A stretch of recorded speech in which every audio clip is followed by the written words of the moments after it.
I'm gonna finish. La la la, wait till I get my money right. Tupac told me back in the days, you know, you had to get your money right and then you go to war. So I'm going to war. Excuse me, was you saying something? You can't tell me nothing. Y'all finally touched the person that's not gonna take it anymore. You can't tell me nothing. Okay, can I finish? Interview adjourned. Peace. Hey guys, what's up? And thank you so much for clicking on this video. If you are new here, I hope you will hit subscribe. I would so love and greatly appreciate that, guys. And if, I don't think I said my name, but hey, how you doing? It is your girl Kelly, and I am back again, as per usual these days, guys. So I just want to say thank you so much for any new subscribers I have out there. I now have, like, you know, more than a handful. Like, love that for me. So great. So I thank you guys so much for watching and interacting with me here, guys. I really do appreciate that, and I hope to see this grow. And so yeah, so if you're not new, then thank you for coming back. You're a bad bitch, okay? And if you're a boy, then you're a handsome man. So we love to see it. So guys, I wanted to jump on here. It's going to be a quick video. I have just one little topic for you guys. I'm actually getting ready to put out a longer, like, true crime video. Apparently, like, that's, like, what's popping on YouTube these days. You know, I've been, like, hitting it with these little political videos, and it's been slow going, but I put out, you know, one little true crime video yesterday, and it got, like, you know, not major, you know, whatever. It's not like, you know, that major, but for me, I was like, okay, go off moment, sis. So I am preparing another one, so be on the lookout for that. Definitely hit subscribe so you can make sure to not miss it. But for today, we're getting into our usual shit posting shenanigans. And what are we going to talk about today? Like I said, this is going to be quick because this is a subject that I don't really, it's not that I don't know much about it. It's that, like, it's not my forte, you know, cryptocurrency and just, like, math and banking in general is just, like, not my thing. I'm more of, like, a history, politics, you know, English type of person. So, but I did want to get into this because I thought it was important. I saw this story, and of course, only the most important and relative and relevant stories to our, like, everyday life and to our existence here on earth as godly beings, those are the ones that the media doesn't cover. So, I mean, go figure that. I don't know how that happens, but so we have to bring them to you guys on YouTube, on these other, you know, platforms where you're not going to see them on your feed or in the news at all, which is crazy. So guys, let me know in the comments down below, have you heard about this? And if you have, where? And definitely give this video a like, guys. If you liked it, you know, do the thing. Do the thing. Love that. So let's get right on into the first article I have, which is from the Epic Times. Okay, so let's check out what they have to say. So the title is 3 crypto billionaires die under mysterious circumstances over the past month. Okay, so, interesting already. Okay. In a strange coincidence, 3 prominent cryptocurrency billionaires have died under mysterious circumstances over the past month. The unfortunate end of these prominent men who made their fortunes in the crypto industry in quick succession has raised many eyebrows. One of the 3 had posted a tweet in which he stated that he would be murdered and tortured by intelligence services a few hours before his actual untimely death in Puerto Rico. So you might be asking yourself, how does that happen? Didn't something similar, like, happen to, what was the guy? It was Norton, the virus guy or whatever. Like, I believe it was Norton. I don't know. Fact check me. Let me know in the comments.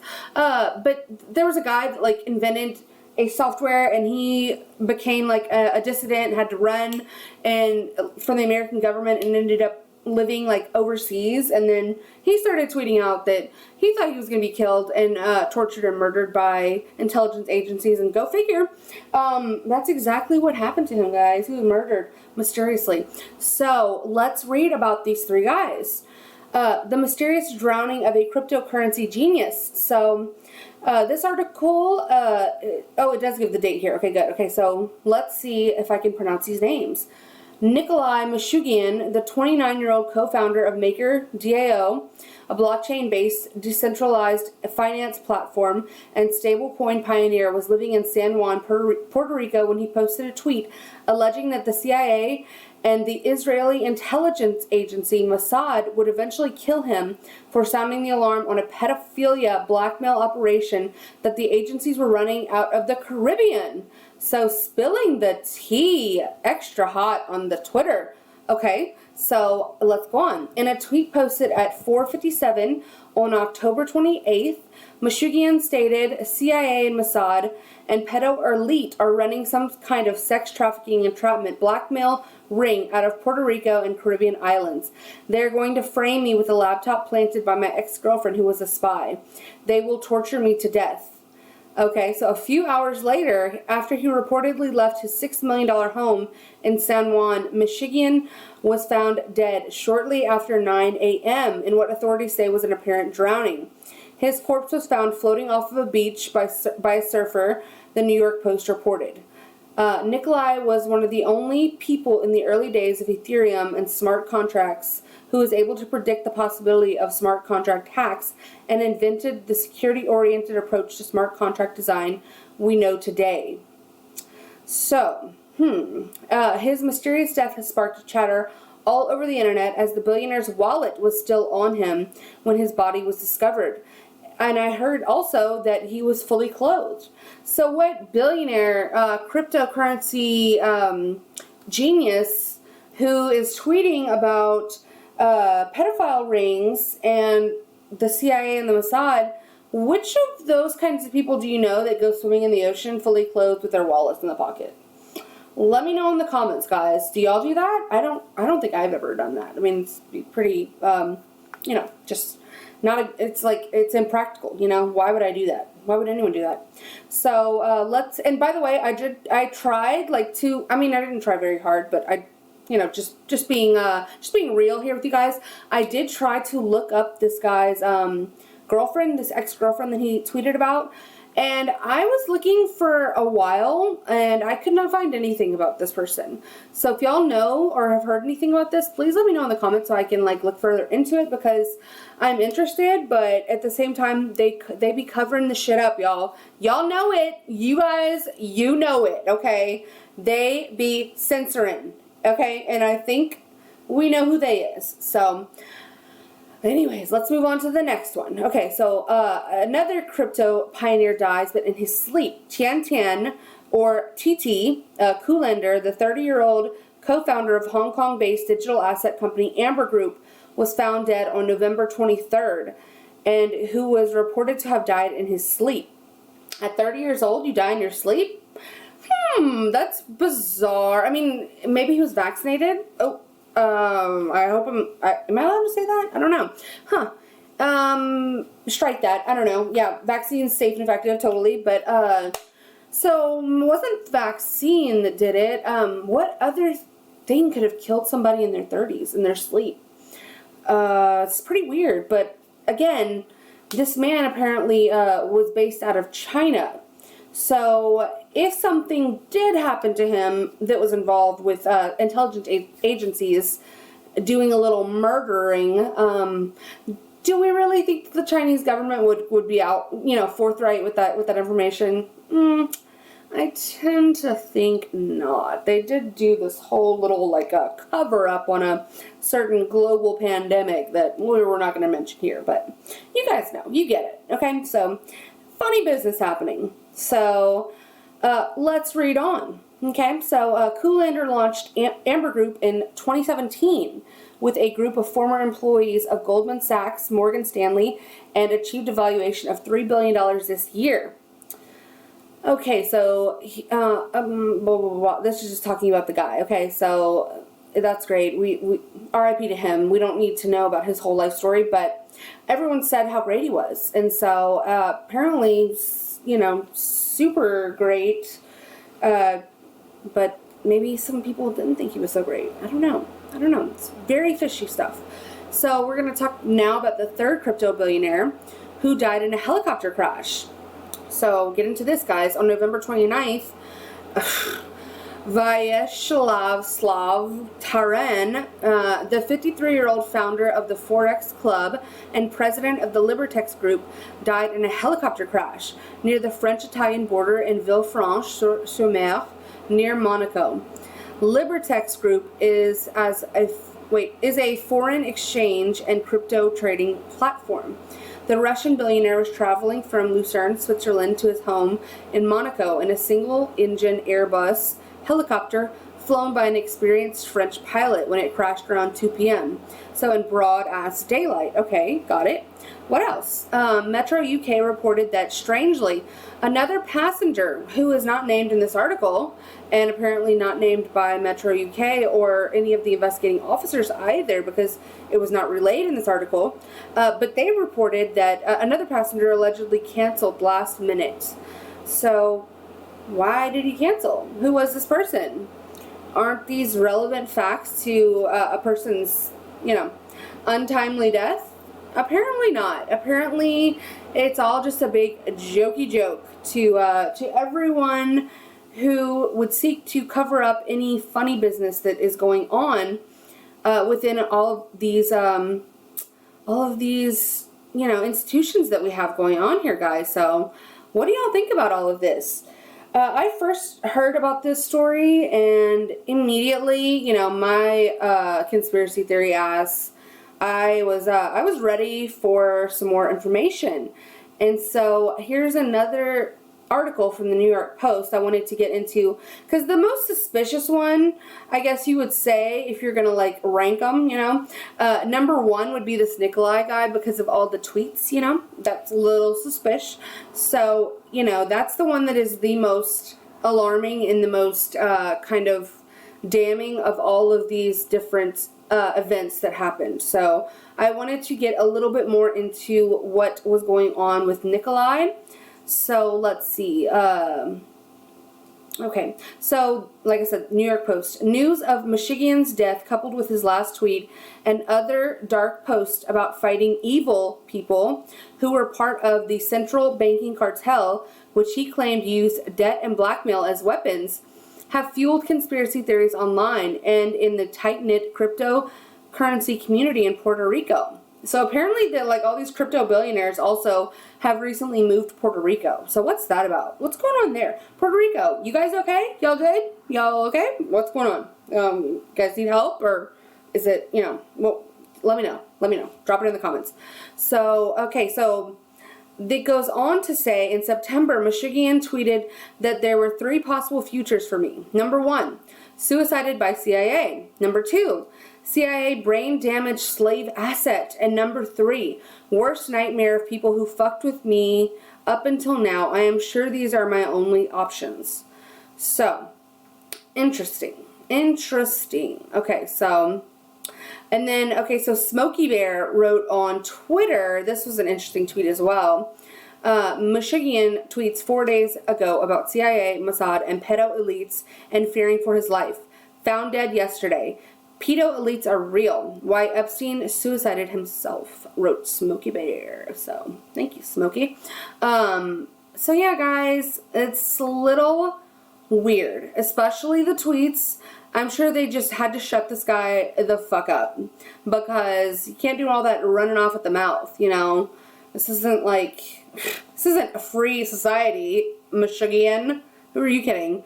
So, a person who knows him very well for years, until they had a falling out 2 years ago, said the developer was a very, very smart, but also suffered from extreme bouts of paranoia. He had mental problems, said the source, who spoke on condition of anonymity. He saw a psychiatrist at times. He smoked a lot of pot, a tremendous amount. Sounds like a fun guy, God bless him. I mean, weird though, how they tried to throw that against people. They try to use people's, people's tweets or people's words that might sound crazy to certain people who are on the outside looking in. They might sound a little bit out there. So it's funny how the media do this, or people will come out, you know, but under the guise of anonymity, of course. They don't want to be identified, but they want to talk and call this person crazy after he's already dead and gone. And after his tweets had already come to realization about him being killed. Does that not ring alarm bells in anyone else but me? Because I feel like I'm crazy at this point. And another recent instance of this can be found if we look no further than Ye. You know, what is everyone doing to him now? They're calling him crazy. They're saying he needs to be put on medicine. They're saying he needs help. You know, and he's ringing the alarm loudly. And God bless him, he still is. And, you know, there was a really good article on Timcast that Nick Fuentes posted in his Telegram today. You know, obviously it had nothing to do with Tim Pool because it wouldn't be great if it did, but it was like one of his editors or reporters, but it was great. I would definitely suggest you guys check that out. I will link that in the comments on this video, so check that out if you have time. And so let me know what y'all think, guys. I did want to get into Candace Owens because this is where I actually first heard about this story, and so I wanted to play just a couple minutes of her monologue on this topic because she had some good points, and we always like to hear from Candace, you know, when she's making a great point. So let's listen to this, and then we're going to get on out of here, and let's see what she has to say. Except the facts around this case are that he was found in all of his clothes, as well as having his wallet in his pocket, okay? So you would have to believe that he regularly went for a swim in all of his clothes and with his wallet and she's talking about in Puerto Rico after tweeting that he thought that the CIA and the Mossad were going to kill him. That's what you would have to believe if you wanted to stay on the side of believing that there is not something more sinister happening. That wasn't his only tweet, by the way. He also tweeted 3 possible futures for me. 1, suicided by CIA. 2, CIA brain damage slave asset. 3, worst nightmare of people who effed with me up until now. I am sure these are the only options. He tweeted that on September 4th. And yeah, that if I read that tweet and he was still alive, I would think that he was just crazy, but he's not. He is dead. He's not the only person in the crypto world, as I mentioned earlier, that has died. There was another man named Tantan Kullander, 30 years old, who died in his sleep last week, which is bizarre. And there was another one who just died yesterday. His name is Vyacheslav Taran, pardon my pronunciation here, 53 years old. He died after his helicopter plunged near the resort town in Switzerland after taking off from Lausanne on a clear day. They have no understanding of why this helicopter would have crashed. There was no weather issues. And there was another person that was supposed to get onto the helicopter that last minute decided not to. So, yeah, it is getting a bit strange. And I am not sure what is going on. I do not believe that all of these people are dying in mysterious circumstances and that they're all just happening upon their deaths accidentally. I am fearful to even have this discussion. You know, I think it's a scary idea. It's scary. My brain does not want to believe that there can be this many pedophiles in power. It does not want to believe that there could be something sinister happening that our CIA, that our intelligence agencies are involved in. But I do know that this story scares me, and it's important that I bring it to the forefront and that you know that it is taking place. And I will. Okay, guys, so this is all on the back of, you know, like has been discussed for the past couple weeks, you know, the Balenciaga scandal, you know, the everything that Ye's been talking about. It's just been a lot of awakening and things coming to light in recent months, and just there's this vibe going, you know, in the country right now where there's just a lot of uneasiness, and I think that people are starting to kind of slowly wake up to certain things, and the more that we keep exposing what is going on and just stories like this, and we talk about them and, you know, just kind of keep pointing out all of these odd behaviors and odd happenings, I think the better off we might be. So I believe that there is still time. I am inspired by people like Candace, like Ye, you know, Nick Fuentes, who are just truth speakers. And, you know, I myself am one too. So that's the most important thing right now is truth and God. And if we have those two things, then we might be able to save this country. So, guys, let me know what y'all think in the comments, because this is a very interesting story.